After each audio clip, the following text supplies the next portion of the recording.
Hey guys, it's Carrie from Stamp with CT. Dale is with me. Hello guys. And Oliver the Crafty Pup. So it's time for our weekly quick tip video. And we wanted to share with you a little hack that Dale likes to use for die cutting to help get the most out of your paper. So this week on our Facebook Live on Wednesday, we created a project and we said, is it a tag? Is it an ornament? Is it a gift card holder? It can really be all of the above. So it does have room for the tag. You can hang it on the tree. You can put a gift card holder, a gift card in a couple of different places there. So we're going to show you that cute little tag that Dale cut from the Merry Bold and Bright Designer Series paper. And it comes from the Merriest Trees die set. Okay. So in that set, we've got lots of different dies that coordinate with a stamp set, but we also have this bonus die, and we are going to get a lot of mileage out of this die this season. And we're going to show you how Dale cuts the paper so that we can get the most out of it.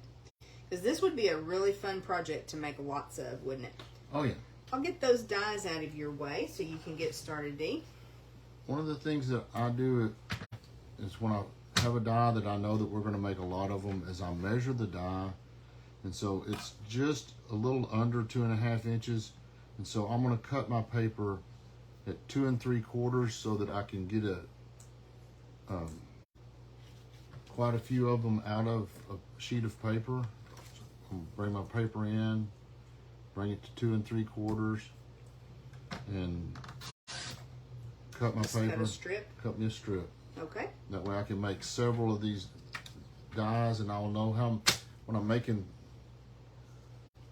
several of these, then I can measure it out, because I'll do the numbers, and I can figure out how many I'm making, and then once I've cut all the paper, got everything ready to go, then I just start making them, and then I don't have to think about it. Okay. And on the die, I'm going to use the mini die cut machine to demonstrate what I'm doing. And the first thing I'm going to do is make my E with my plates. So I'm going to take the number 1 plate, push it a little bit forward, take the number 2 plate, the first number 2 plate, push it a little bit back, and then I'm going to wedge the next number 2 in here so that as it goes in, it can easily go into the die machine without as much trouble getting it to go through. So if you'll, I'm gonna lay my paper up here, put my die on it, get it as close as I can to the top,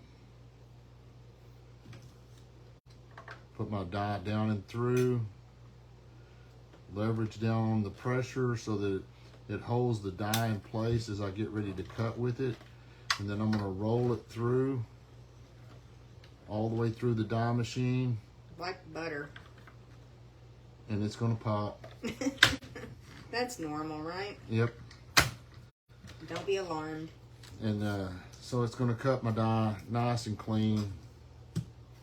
And I'm ready to go on the next one. Okay. Cute little tie. We did this with the Designer Series paper as well. The Merry Bold and Bright. So it's a 2 3/4 inch strip too? Yes. Okay. So from your 12 by 12 sheet, you're just cutting those strips so you can actually maximize your paper. Correct. Okay. That's your goal. My goal is to maximize the paper. And my goal is to get them to cut into the paper and use their paper. So they can buy more paper. Well, but then we can send lots of things. Yes, yes. We got to cut that paper. Yes. And then I do like how we put this tag together. And okay.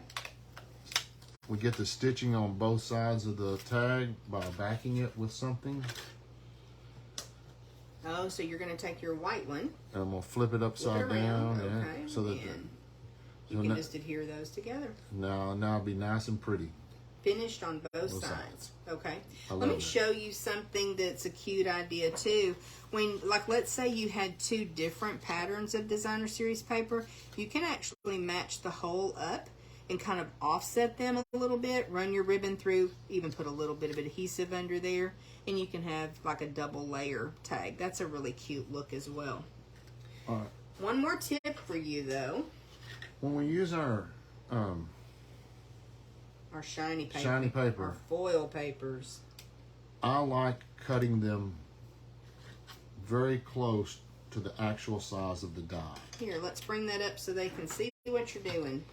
All right, so I want this, like I said, this die is, it's going to be, I need to cut it 3 3/4 How because big is the die? the die is 3 1/2 and it's right on 3 1/2. I may could work 3 1/2, could make 3 1/2 work, Okay. but I'm going to give myself a little bit of extra room.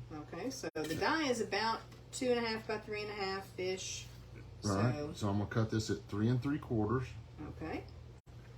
And I'm going to cut this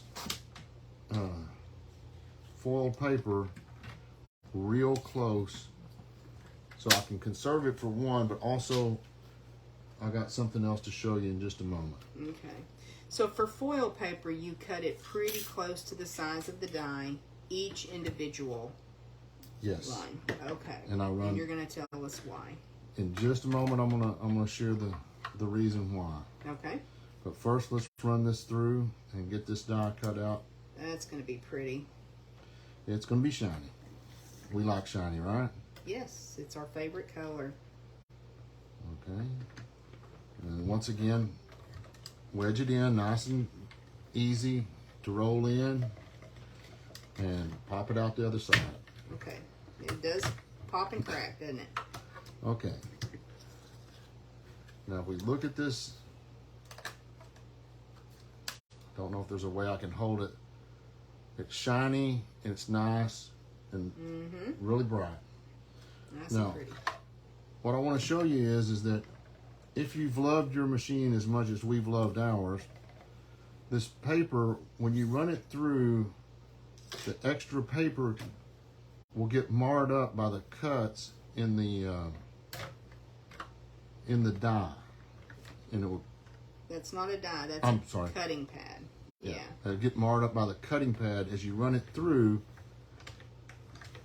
and Okay, so this is just a test right now. You're just showing us our cutting pads. and I don't know if you can see that there's a lot of little bitty imperfections now in this that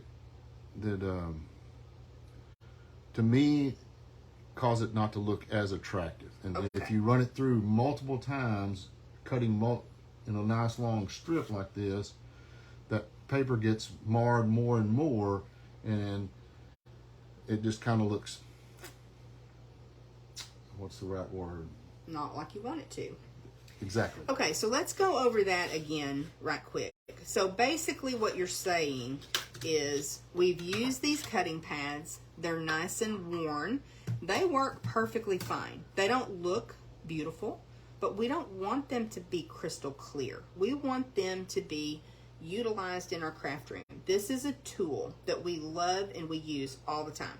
So it looks like it, right? Yes. So if we were to take this strip of foil sheet and then we were to add the die to it and we were to run it through our machine, what happens then is we put this other cutting pad on top, and as we run it through, this portion of the pad presses into our foil paper.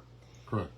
And it mars it. And so that's why when Dale is cutting foil paper, he cuts it down for each individual die. So if you've ever taken a class with us and you've gotten something cut from foil paper, just know that all the care in the world was taken so that it would look perfect for you, right? Yes. Exactly. So Well, it's fine if you're using designer series paper or you're using cardstock to run it through like that, but foil paper, that's just an extra little bonus tip. and the die holds the cutting pad off of the foil paper. Mm-hmm. So that's why we have that beautiful tag. Oh gosh, that's so pretty. We have a beautiful tag cut from foil paper. And then of course we've got our cute little Designer Series paper tag and our white tag. So that's our tip for you guys this week. And we stacked them all up. From the numbers guy. Yep, there you go. Okay, we hope that helps. Let us know if you have any additional tips for die cutting and how you utilize your paper. But most importantly, cut into that paper, y'all. Make some projects, and we'd love to see what you create. Talk to you soon.